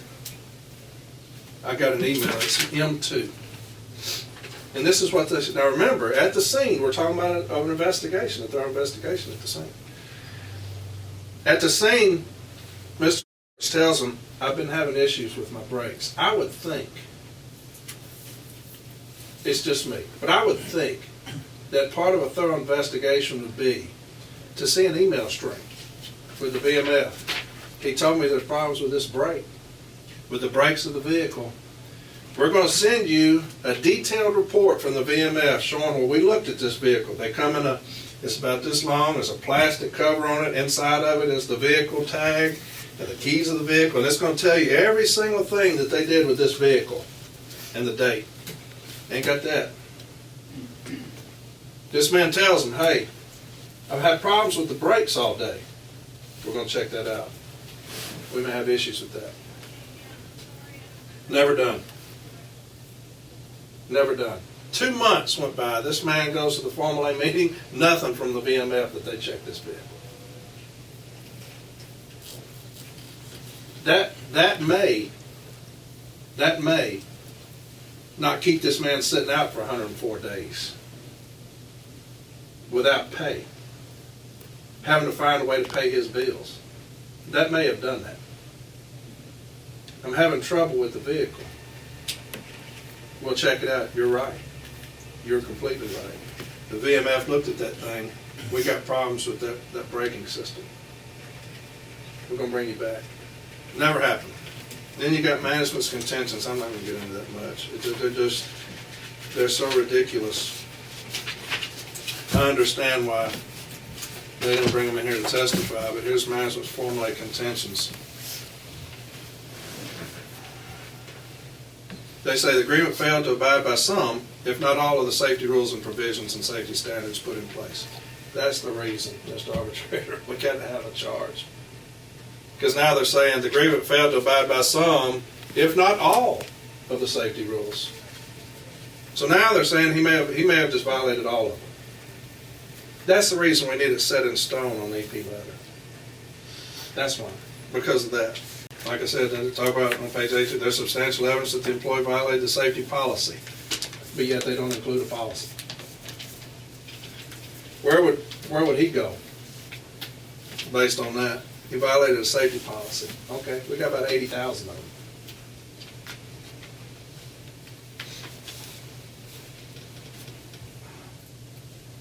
Stated here again, it should not be stated the seriousness of this accident. Well, yeah, it does need to be stated because you stated in 1769 it wasn't a serious accident. So they're contradicting themselves. They state this on page 83. NALC Branch 4 is alleging management violated the grievance rights under the National Agreement in Handbook M39 by placing agreement in emergency placement for an at-fault vehicle accident. We never said that. And no time in his contention does he say the words at-fault vehicle accident.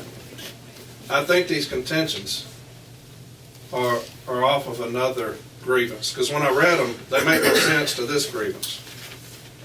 They state here, after careful inspection by vehicle maintenance facility of the delivery vehicle, LLV, driven by the grievant on the day of the accident, it was found that gear shift will not engage in other positions other than park with the ignition off.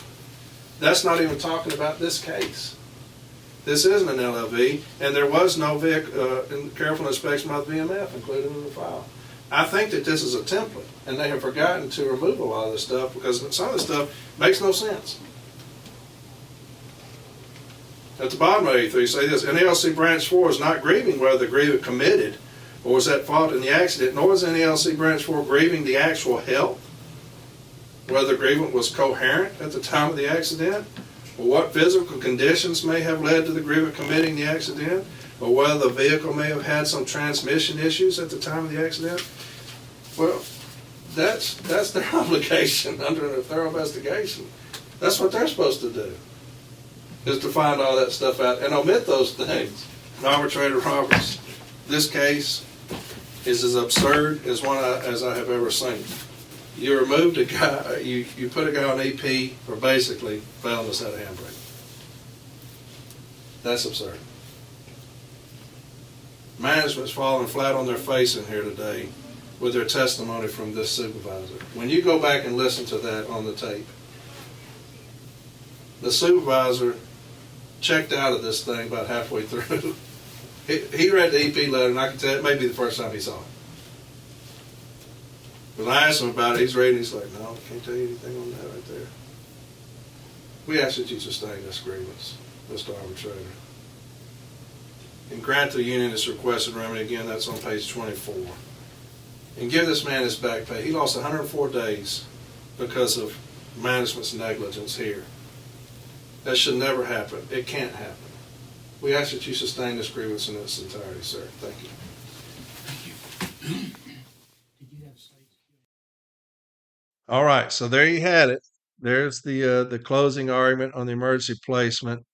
And you heard the arbitrator's decision beforehand, talks about being specific, and we hammered that pretty damn good. But JB does a fantastic job. It's very easy to do closing arguments with JB's contentions because, like I said, I just bullet point stuff, and I'll just look at a word, and man, we get at it. So hope you enjoyed that. And next week, I will not do an episode. It's Christmas Eve. I forgot that. It's Christmas Eve next week, so I will not do an episode, but I will do one the next week. We'll do that closing argument on the falsification of clock rings, editing of clock rings, okay? So next week's Christmas Eve, I will not do one. Those of y'all who do celebrate Christmas, I hope y'all have a very Merry Christmas. I do. I love it. I love Christmas. I love everything about it. I talked about we're going to do these long-ass episodes, and here this one's an hour and 40 minutes. So anyway. But had a few things pop up. But have a very Merry Christmas to those of you who celebrate. Those of you who do not, man, I have you all have a happy holidays, whatever you do celebrate, if you celebrate anything at all. All right. Remember to get on Discord. A lot of great things on Discord. They're really growing over there. Really growing on Discord. A lot of great stuff going on. If you go to from8arbitration.com, it will prompt you to Discord. A lot of people message me, how do they get on there? Go to from8arbitration.com. It'll prompt you to Discord. Also, Reddit. Get on Reddit. Those things are jumping as well. A lot of great stuff going on Reddit. There was something put up a few days ago. It's got about 10,000 hits on it. Kind of a timeline of some bullshit with our union, man. So get on there and look at that. Good stuff on Reddit, great stuff on Discord. Also, get your shirts. Still buying shirts. Y'all are doing well there. Again, all that money will go to MDA. All right. Sorry about this long ass episode, man. That was way too long. Hopefully, I didn't rush through it. I was trying to get to this EP, but I wanted to read that stuff about the cease and desist because that pisses me off. But y'all take care of yourself. Have a fantastic holiday season. Y'all please be safe. Enjoy your families if you have one. And I'll talk to y'all on the other side of it. I love you all very much, very much. And it's been a pleasure doing this. If this was my last episode, just know that I've enjoyed doing it immensely. Never thought that I would do this many. Never thought that I would enjoy doing it this much. We've had some fun, man. I've had some fun kicking people all over the place on both sides. That's fun shit, man. And so, y'all take care of yourselves, okay? Y'all take care of yourselves. And I love you very much. And y'all have a fantastic holiday season. And I'll talk to you later. All right. Bye.